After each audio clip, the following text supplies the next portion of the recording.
Hi all, നമ്മളുടെ ഇടയിൽ back pain മൂലം വിഷമിക്കുന്ന ധാരാളം പേരുണ്ട്. ക്ലിനിക്കിൽ വരുന്ന പേഷ്യൻസിൽ നിന്ന് പലപ്പോഴും നമ്മൾ കേൾക്കുന്ന ഒരു ക്വസ്റ്റ്യൻ എന്താണെന്ന് വെച്ചാൽ, എക്സർസൈസ് ചെയ്താൽ എൻ്റെ ബാക്ക് പെയിൻ കുറയുമോ?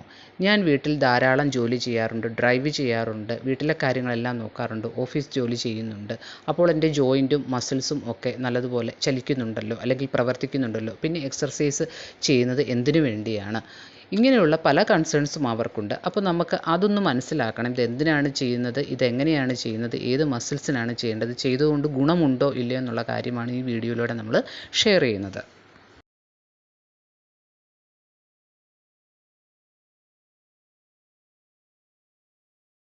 ഈ ക്വസ്റ്റ്യൻസിനൊക്കെ ഉത്തരമായിട്ട് 2023 പബ്ലിഷ് ചെയ്ത ഒരു സ്റ്റഡി നമ്മൾക്ക് നോക്കാം. ഈ കോർ മസിൽ സ്ട്രെങ്തനിങ് എന്ന് പറയുന്നത് ബ്രീത്തിങ്ങുമായിട്ട് കമ്പൈൻ ചെയ്താൽ ലോ ബാക്ക് പെയിൻ കുറയുമോ എന്നുള്ളതാണ് അതിൻ്റെ ടൈറ്റിൽ.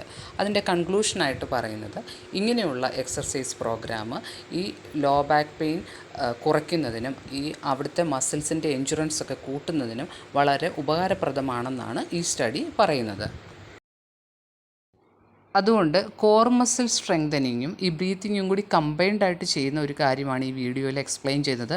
കുറച്ച് ബയോമെക്കാനിക്സ്, അതായത് മൂവ്മെൻറ്റ് സയൻസ്, ഫിസിയോതെറാപ്പിയിൽ കൂടുതലായിട്ട് കടന്നു വരുന്ന ഒരു കാര്യമാണ് ബയോമെക്കാനിക്സ്. അതില്ലാതെ നമുക്കിത് എക്സ്പ്ലെയിൻ ചെയ്യാൻ പറ്റത്തില്ല. അതുകൊണ്ട് വീഡിയോ കുറച്ച് ശ്രദ്ധിച്ച് കേൾക്കാനായിട്ട് ശ്രമിക്കുക.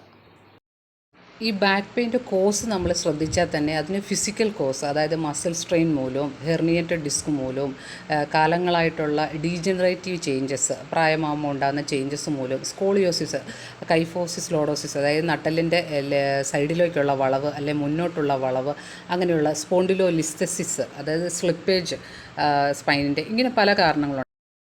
ഇതുകൂടാതെ പോസ്ചറിലുള്ള മാറ്റങ്ങൾ, പോസ്ചർ, സ്മോക്കിംഗ്, എക്സർസൈസ് ഇല്ലായ്മ, അമിതവണ്ണം അല്ലെങ്കിൽ ഒബിസിറ്റി, പിന്നെ പലപ്പോഴും ഇംപ്രോപ്പറായിട്ടുള്ള ലിഫ്റ്റിംഗ് ടെക്നിക്ക്, മറ്റു ചില വ്യത്യസ്തമായ കാരണങ്ങളെന്ന് പറഞ്ഞാൽ സ്പൈനൽ ട്യൂമർ, കിഡ്നി സ്റ്റോണ്, പിന്നെ പ്രഗ്നൻസി റിലേറ്റഡ് ആയിട്ട് ബാക്ക് പെയിൻ ഉണ്ടാകാറുണ്ട്.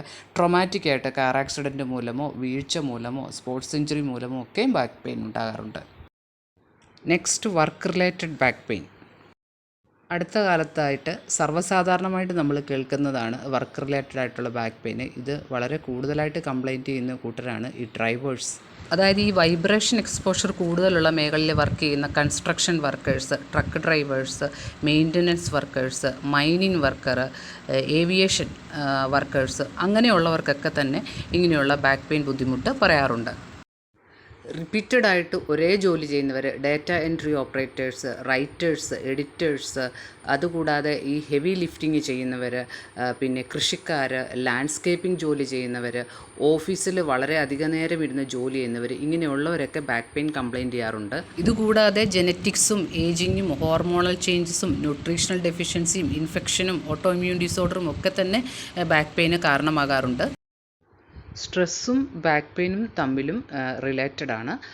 ഇപ്പോൾ നമ്മൾ ധാരാളം കോസ് ബാക്ക് പെയിന് പറഞ്ഞു. അപ്പോൾ ശരിക്കും കോസസ് പലതാണെങ്കിലും ഇത് അഫക്റ്റ് ചെയ്യുന്നത് നമ്മുടെ ഈ നട്ടലും അതിനെ ചുറ്റിലുമുള്ള മസിൽസിനെയാണ്. അപ്പോഴാണ് ഈ ബാക്ക് മസിൽ സ്ട്രെങ്തനിങ്ങിൻ്റെ പ്രാധാന്യം നമ്മൾക്ക് മനസ്സിലാകുന്നത്. ഒരാൾ മലർന്ന് കിടക്കുമ്പോഴത്തേക്കും അയാളുടെ നട്ടലിൻ്റെ സ്ട്രക്ചർ, സെർവിക്കൽ ഏരിയ, അവിടെ ഒരു കർവ് കാണാം, പിന്നെ തൊറാസിക് ഏരിയ, അതിനുശേഷം ലംബാർ ഏരിയയിൽ നമ്മൾക്കൊരു കർവ് കാണാം.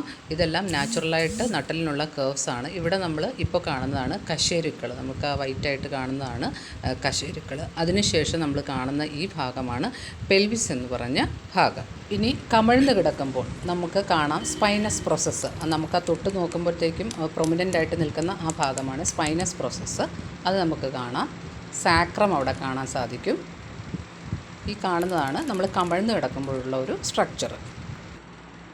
നിവർന്ന് നിൽക്കുമ്പോഴുള്ള ഒരു സ്ട്രക്ചറാണ്, പുറകിൽ നിന്നാണ് നമ്മൾ നോക്കുന്നത്. ഇതാണ് നമ്മൾ നിവർന്ന് നിൽക്കുമ്പോഴുള്ള ഒരു സ്ട്രക്ചർ. നമുക്ക് ഇടയിൽ ഇങ്ങനെ സ്പൈനൽ നെർവ്സ്, അതായത് സുഷുമ്നാ നാഡിയിൽ നിന്ന് ഇറങ്ങി വരുന്ന ആ നെർവ്സ് നമുക്ക് കാണാൻ. ഡിസ്ക് പ്രൊലാപ്സിൻ്റെ ഒക്കെ സമയത്ത് നമ്മൾ പറയുമല്ലോ നാഡികളെ കംപ്രഷൻ ഉണ്ടായി എന്ന് പറയുന്നത്. ആ നെർവുകളാണ് ആ യെല്ലോ കളറിൽ ഇങ്ങനെ സൈഡിൽ കാണുന്നത്. ഇത് നമ്മുടെ പെൽവിസ് ആണ്. ഇതിനുള്ളിലാണ് പെൽവിക് ഫ്ലോർ മസിൽസ് ഉള്ളത്. നട്ടെല്ലിനെ പറ്റി ഏകദേശം ഇങ്ങനെ ഒരു ധാരണയുണ്ടെങ്കിൽ ഇനി ഈ നട്ടെല്ലിന് നമ്മളിങ്ങനെ സൈഡിലോട്ട് ചലിപ്പിക്കാം, മുന്നിലോട്ട് ചലിപ്പിക്കാം, പുറകോട്ട് ചലിപ്പിക്കാം. ഇതൊക്കെ ആരാണ് ചലിപ്പിക്കുന്നത്? പേശികളാണ്. അതായത് ഈ അസ്ഥിയുമായിട്ട് ബന്ധപ്പെട്ട പേശികളാണ് ഇത് ചലിപ്പിക്കുന്നത്. അങ്ങനെ ചലിപ്പിക്കുന്നതിനുള്ള മൊബിലൈസേഴ്സ്, അങ്ങനത്തെ മസിൽസും നമുക്കുണ്ട്. അതോടൊപ്പം നമുക്ക് സ്റ്റെബിലിറ്റി തരുന്ന മസിൽസുമുണ്ട്. അതിൽ വളരെ ക്രൂഷ്യൽ റോള് ചെയ്യുന്ന മസിൽസാണ് deep core muscles. Low back pain കുറയ്ക്കുന്നതിനും സ്പൈന് സ്റ്റെബിലിറ്റി കൊടുക്കുന്നതിനും വളരെ ഇഫക്റ്റീവായിട്ട് റോള് വഹിക്കുന്ന ഡീപ്പ് കോർ മസിൽസിനെ പറ്റിയാണ്, അതിൻ്റെ സ്ട്രെങ്തനിങ് ആണ് നമ്മൾ മനസ്സിലാക്കുന്നത്.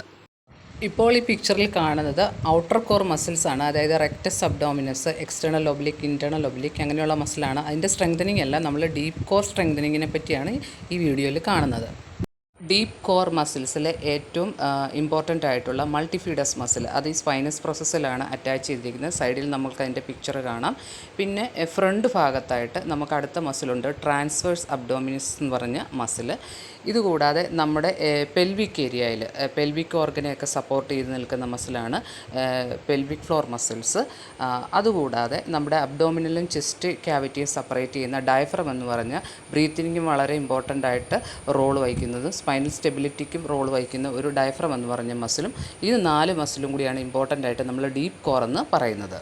ഈ ഡീപ്പ് കോർ മസിൽസ് അതിൻ്റെ എക്സർസൈസ് ശരിയായിട്ട് പഠിച്ച് നല്ല രീതിയിൽ നമ്മൾ ചെയ്യുകയാണെങ്കിൽ നമ്മുടെ സ്പൈനിന് വേണ്ടിയിട്ടുള്ള എല്ലാ സ്ട്രെങ്തനിങ്ങും കൊടുക്കുന്ന, അതായത് നമ്മൾ പുറത്തുനിന്നൊക്കെ ഒരു ബെൽറ്റ്, ഒരു ബാക്ക് പെയിനൊക്കെ വരുമ്പോൾ നമ്മളൊരു ബെൽറ്റൊക്കെ എടുത്തിടും. പക്ഷേ ഡോക്ടർ പറയും കുറച്ച് കാലം ഇട്ടാൽ മതി, പിന്നെ അത് കഴിയുമ്പോഴത്തേക്ക് നമ്മുടെ മസിൽസിൻ്റെ സ്ട്രെങ്ത് ഒക്കെ കുറയും. എന്തുകൊണ്ടാണ്? നമ്മൾ ഈ ഡീപ്പ് കോറാണ് ശരിക്കും ആക്ടിവേറ്റ് ചെയ്ത് എടുക്കേണ്ടത്. അതൊരു ബെൽറ്റ് പോലെയാണ് നമുക്ക് പ്രവർത്തിക്കുന്നത്. നമ്മളത് 4 സൈഡിൽ നിന്നും കാണിച്ചു ആ മസിൽസിനെ. അപ്പം അടിഭാഗത്തായിട്ട് നമുക്ക് പെൽവിക് ഫ്ലോർ മസിൽസും, ഫ്രണ്ടിൽ ഈ ട്രാൻസ്വേഴ്സ് അബ്ഡോമിനസ് മസിലും, ബാക്കിൽ മൾട്ടിഫീഡസ് മസിലും, മുകളിൽ ഡയഫ്രം. അങ്ങനെ ഈ ഒരു ഷേപ്പിലാണ് ഈ കോർ മസിൽസിൻ്റെ ആക്ടിവിറ്റി നടക്കുന്നത്. ഈ പിക്ചറിൽ കാണുന്ന പൊസിഷനിൽ കിടക്കുക, ഒരു കൈ ചെസ്റ്റിൽ വെക്കുക, മറ്റേ കൈ നമ്മുടെ വയറിൽ വെക്കുക. അതിനുശേഷം നമ്മൾ ഡയഫ്രമാറ്റിക് ബ്രീത്തിങ് ആണ് ചെയ്യുന്നത്. മൂക്കിലൂടെ നല്ലതുപോലെ ശ്വാസം എടുക്കുക. വയർ ഉയർന്നു വരുന്നത് കാണാം. ആ വയറിൽ വെച്ചിരിക്കുന്ന കയ്യിൽ അത് ഫീൽ ചെയ്യുന്നു. അതിനുശേഷം നമ്മൾ ശ്വാസം പുറത്തേക്ക് വിടുകയാണ്. ആ സൗണ്ടിലൂടെ നമ്മൾ ശ്വാസം പുറത്തേക്ക് വിടുകയാണ്. അങ്ങനെ ശ്വാസം പുറത്തേക്ക് വിടുന്ന സമയത്ത് നമ്മുടെ വയറ് താന്ന് പോവുകയാണ് ചെയ്യുന്നത്. ഇത് നമ്മൾ ഒരു 10 പ്രാവശ്യം പ്രാക്ടീസ് ചെയ്യുക. ഇവിടെ ഒരു പോയിൻ്റ് ശ്രദ്ധിക്കേണ്ടത്, ശ്വാസം എടുക്കുമ്പോൾ വയർ ഉയർന്നു വരുന്നു, ശ്വാസം പുറത്തേക്ക് വിടുമ്പോൾ വയറ് അകത്തേക്ക് പോകുന്നു. അതായത് നമ്മുടെ ഡീപ്പ് കോറിനെ നമ്മൾ ടൈറ്റൻ ചെയ്യാൻ ശ്രമിക്കുക ശ്വാസം പുറത്തേക്ക് പോകുമ്പോൾ. അവിടെ വളരെ പ്രാധാന്യമുള്ളൊരു പോയിൻ്റാണ്, ശ്വാസം പുറത്തേക്ക് പോകുമ്പോഴാണ് നമ്മുടെ ഡീപ്പ് മസിൽസിനെ നമ്മൾ ടൈറ്റൻ ചെയ്യാനായിട്ട് ശ്രമിക്കുന്നത്. ഇനി നമ്മൾ ചെയ്യുന്നത് പെൽവിക് ടിൽറ്റ് എക്സർസൈസാണ്. ഈ പൊസിഷനിൽ നമ്മുടെ ലംബാർ ഏരിയയിൽ ഒരു കർവ് കാണാം. ഇവിടെ നമ്മൾ കോർ മസിലിനെ നമ്മൾ ടൈറ്റൻ ചെയ്യുകയാണ്. നല്ലതുപോലെ ടൈറ്റൻ ചെയ്യുന്നു. ശ്വാസം പുറത്തേക്ക് വിടുന്നു.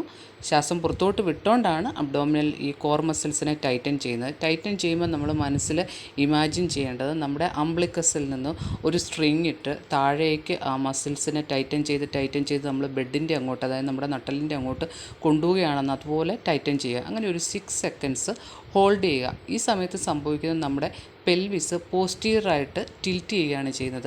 ഈ പെൽവിസിന് posterior tilt, anterior tilt, neutral tilt എന്നൊക്കെ ഉണ്ട്. അതുകൊണ്ട് അങ്ങനെ പോസ്റ്റീരിയർ ടിൽറ്റ് ആകുമ്പോഴത്തേക്കും ഈ കർവ് മാറി അവിടെ ഒരു ഫ്ലാറ്റ് ആയിട്ടുള്ള പൊസിഷനാണ് ഉണ്ടാകുന്നത്. അത് 6 സെക്കൻഡ്സാണ് നമ്മളത് ഹോൾഡ് ചെയ്യുന്നത്. അതിനുശേഷം നമ്മൾ റിലാക്സ് ചെയ്യുന്നു. പക്ഷേ ഇവിടെ നമ്മൾ കോർഡിനേറ്റ് ആയിട്ട് എന്താണ് ചെയ്തത്? ശ്വാസം പുറത്ത് വിട്ടുകൊണ്ടാണ് നമ്മൾ ഈ കോർ മസിലിനെ ടൈറ്റൻ ചെയ്തത്. പൊതുവേ എല്ലാവരും ചെയ്യുന്നത് ശ്വാസം പിടിക്കുകയും ചെയ്യും, കോർ മസിലിനെ ടൈറ്റൻ ചെയ്യും. അത് രണ്ടും കൂടി അങ്ങനെ ഒരുമിച്ച് ചെയ്താൽ ശരിയാകുകയില്ല. ഈ രീതിയിലാണത് ചെയ്യേണ്ടത്. ഈ തരത്തിൽ കോർ മസിലിനെ ബ്രീത്തിങ്ങുമായിട്ട് കമ്പൈൻ ചെയ്ത് ചെയ്യുമ്പോഴത്തേക്ക് നമ്മുടെ പെൽവിക് ഫ്ലോർ മസിൽ റിലാക്സ് ആകുകയും ചെയ്യുന്നു. അതുകൊണ്ട് ഇത് ഇൻകോണ്ടിനൻസിനും ലോ ബാക്ക് പെയിനും വളരെ ഇഫക്റ്റീവാണ്. ഇപ്പോൾ നമ്മൾ ആ കൺസെപ്റ്റ് മനസ്സിലാക്കി ഇതിൻ്റെ പ്രോഗ്രഷനായിട്ട് നമുക്ക് ഡെഡ് ബഗ് എക്സർസൈസ് ചെയ്യാവുന്നതാണ്. ഈ പൊസിഷനിൽ അതായത് നമ്മുടെ കൈ 90 ഡിഗ്രി ഉയർത്തിപ്പിടിച്ചിട്ടുണ്ട്, കാലും അതുപോലെ തന്നെ 90 ഡിഗ്രി ഉയർത്തിപ്പിടിച്ച് നീ 90 ഡിഗ്രി ബെൻഡ് ചെയ്ത് വെച്ചിരിക്കുന്നു. അതിനുശേഷം ഒരു കൈ പതുക്കെ ലോവർ ചെയ്യുന്നു, റൈറ്റ് ഹാൻഡ് പതുക്കെ ലോവർ ചെയ്യുമ്പോഴത്തേക്കും ലെഫ്റ്റ് ലെഗാണ് ലോവർ ചെയ്യുന്നത്. പിന്നെ അതിൻ്റെ ഓപ്പോസിറ്റ് ചെയ്യുക. പക്ഷേ അബ്ഡോമിനൽ ഈ കോർ മസിൽ സ്ട്രെങ്തനിങ് നമ്മൾ പറഞ്ഞ രീതിയിൽ ചെയ്യാനായിട്ട് ശ്രദ്ധിക്കുക. ഇതും ഒരു 10 ടൈംസ് നമുക്ക് ചെയ്യാവുന്നതാണ്. ഇതിൻ്റെ അടുത്ത സ്റ്റെപ്പായിട്ട് മുട്ടുവേദന ഇല്ലെങ്കിൽ ഈ പൊസിഷനിലേക്ക് വരാവുന്നതാണ്. ഇതിൻ്റെ പേര് ബേർഡ് ഡോഗ് എക്സസൈസ് എന്നാണ്. കൺസെപ്റ്റ് ഇതൊക്കെ തന്നെ, നമ്മൾ പറഞ്ഞ രീതിയിൽ തന്നെയാണ് ഈ എക്സർസൈസും കണ്ടിന്യൂ ചെയ്യേണ്ടത്. അതിൻ്റെ പ്രോഗ്രഷനായിട്ട് നമ്മൾക്ക് സ്ക്വാറ്റിംഗ് പൊസിഷനിലേക്ക് വരാവുന്നതാണ്. ഇതും മുട്ടുവേദന ഇല്ലാത്തവരാണ് അങ്ങനെയുള്ള ഈ പൊസിഷനിലോട്ടൊക്കെ പ്രോഗ്രസ് ചെയ്യേണ്ടവർ. ഇങ്ങനെ കോർഡിനേറ്റഡ് ആയിട്ടുള്ള ഈ core strengthening plus breathing technique പല സന്ദർഭങ്ങളിലും നമ്മൾക്ക് ഉപയോഗിക്കാവുന്നതാണ്. ഒരു എക്സാമ്പിളായിട്ട് ഹെവി ലിഫ്റ്റിംഗ് ചെയ്യേണ്ടി വരുന്ന ഒരു സന്ദർഭത്തിൽ നമ്മൾക്ക് അങ്ങനെ ആ അബ്ഡോമിനൽ ബ്രേസിങ് ചെയ്തുകൊണ്ട് ചെയ്യാവുന്നതാണ്. പോസ്ചർ കറക്റ്റ് ചെയ്യാനായിട്ട് ഈ ടിൽറ്റിംഗ് എക്സർസൈസ് സിറ്റിങ്ങിലും സ്റ്റാൻഡിങ്ങിലും ഒക്കെ ചെയ്യാവുന്നതാണ്. ഒരു കാര്യം നമ്മൾ ശ്രദ്ധിക്കേണ്ടത്, ഈ എക്സർസൈസൊക്കെ നമ്മൾ ചെയ്തപ്പോൾ നമ്മുടെ നട്ടെല്ലധികം വളയ്ക്കുന്നതോ സൈഡിലോട്ട് ബെൻഡ് ചെയ്തിട്ടില്ല. നട്ടെല്ലെപ്പോഴും സ്ട്രെയിറ്റ് ആയിട്ട് നിന്നിട്ടുള്ള എക്സർസൈസാണ് നമ്മൾ ചെയ്തിരിക്കുന്നത്. പൊതുവേ ഇത് സേഫ് ആണെങ്കിൽ പോലും എന്ത് കാര്യം ചെയ്യുന്നതിന് മുമ്പ് ഫിസിയോതെറാപ്പിസ്റ്റിനെ കണ്ട് മനസ്സിലാക്കുക. ഇത് മാത്രമല്ല, ഇത് സ്റ്റെബിലൈസേഴ്സിന് വേണ്ടിയുള്ളതാണ്. ഇനി മൊബിലിറ്റിക്ക് വേണ്ടിയുള്ള പല എക്സർസൈസും ഉള്ളതാണ്.